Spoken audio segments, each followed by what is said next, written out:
ব্যবসায় সফলতার জন্য সরকারের ব্যবসায়ী নীতি গুরুত্বপূর্ণ জানিয়ে প্রধানমন্ত্রী তারেক রহমান বলেছেন, দেশের অর্থনীতি ট্রিলিয়ন ডলারে উন্নীত করার পরিকল্পনা নিয়ে এগোচ্ছে সরকার। একই সঙ্গে ভ্যাট ট্যাক্স প্রক্রিয়া সহজ করে বিদেশি বিনিয়োগ নিশ্চিতেও নজর দেওয়া হয়েছে। দুপুরে রাজধানী চীন মৈত্রী সম্মেলন কেন্দ্রে foreign investors chamber of commerce and industry আয়োজিত কনফারেন্সে যোগ দিয়ে এসব কথা বলেন সরকার প্রধান।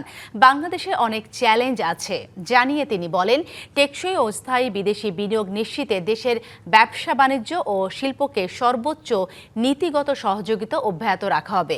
এর আগে প্রধানমন্ত্রী ইনভেস্টর্স এক্সপো পরিদর্শন করেন এবং অংশগ্রহণকারী প্রতিষ্ঠানগুলোর প্রতিনিধিদের সঙ্গে মতবিনিময় করেন।